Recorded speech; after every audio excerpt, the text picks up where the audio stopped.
नमस्कार, आप देख रहे हैं भारत नेशन। मैं हूं आपके साथ नेहा फातिमा। आजमगढ़ महर्षि वाल्मीकि की जयंती के अवसर पर हिंदी सुबोध संस्थान के तत्वाधान में उनको पुष्पांजलि अर्पित कर श्रद्धांजलि दी गई। हिंदू सुबोध संस्थान के तत्वाधान में बृहस्पतिवार को महर्षि वाल्मीकि की जयंती मनाई गई। पूर्व प्रचार डॉक्टर सत्येंद्र सिंह ने सर्वप्रथम वाल्मीकि जी के चित्र पर माल्यार्पण व पुष्प अर्पित कर श्रद्धांजलि दी और उपस्थित सभी लोगों ने पुष्पांजलि अर्पित की। डॉक्टर सत्येंद्र सिंह ने कहा कि महर्षि वाल्मीकि आदि कवि थे। उन्होंने रामायण लिखकर राम की कृतियों को जनमानस तक पहुंचाने का कार्य किया। जयंती समारोह में वरिष्ठ अधिवक्ता धर्मेश पाठक, डॉक्टर मुनिद्रिका प्रसाद गिरी ने वाल्मीकि जी के जीवन पर विस्तार पूर्वक प्रकाश डाला। समारोह में आयोजक हिंदी सुबोध संस्थान के प्रबंधक समर बहादुर सिंह ने वाल्मीकि जी के बारे में विस्तार से जानकारी देते हुए आए लोगों के प्रति आभार प्रकट किया। मुझे गर्व है कि मैं हिंदू धर्म में हूँ। मुझे गर्व है कि मैं भारत की माटी में पैदा हूँ।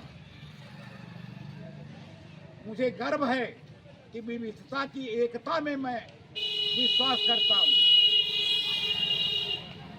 मुझे गर्व है अपने मनीषियों पर।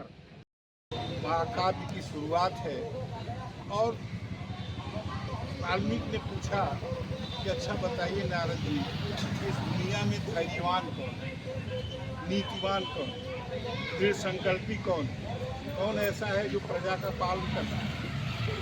तो नारद ने कहा कि इक्ष्वाकु वंश में एक राम है, वो इन सभी गुणों से परिपूर्ण है।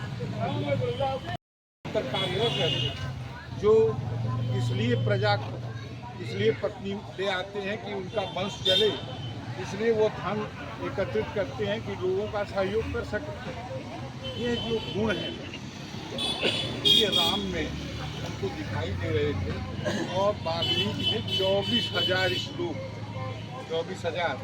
श्लोकों का एक ग्रंथ तैयार किया जिसका नाम था रामायण। रामायण आकर ग्रंथ, आदि ग्रंथ। उनको आदि कवि इसलिए कहा जाता है कि इसके पहले की जो कविता है वेद की, उपनिषद, यह एक ऐसा मास है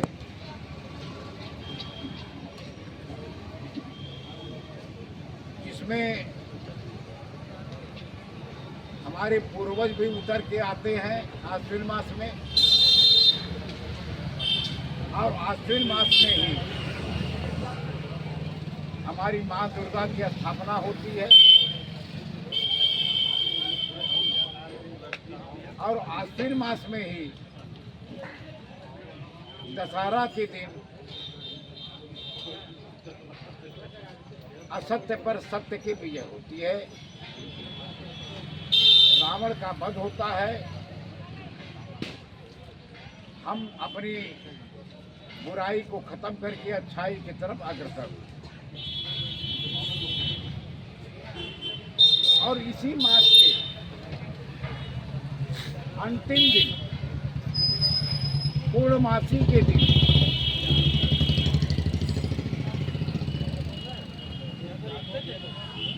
एक ऐसे शख्स के जन्म होता है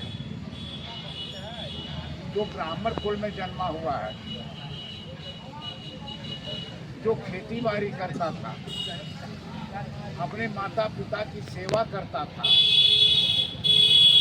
देश में दुर्भिक्ष पैदा होने पर, और दादा, दुर्भिक्ष पैदा होने पर वह जंगलों में जाता है और जंगलों में लूटपाट करता है। जैसा आज तक लोगों ने कहा कि वाल्मीकि जो है जंगलों में लूटपाट कर रहे थे। हमारे सप्त ऋषि लोग जा रहे थे, जिन्होंने इसको समझाया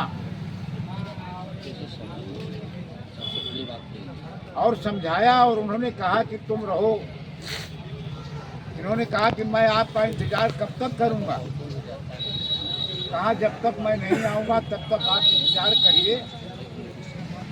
कृष्ण पर, अपने गौतम पर, अपने महावीर स्वामी पर, अपने ऋषभदेव पर हमें गर्व है। और आज व्यवस्था उसकी है कि उसी को अक्षुण्ण रखना है। और उसी को अक्षुण्ण रखने के लिए हम लोगों को सतत प्रयास करना है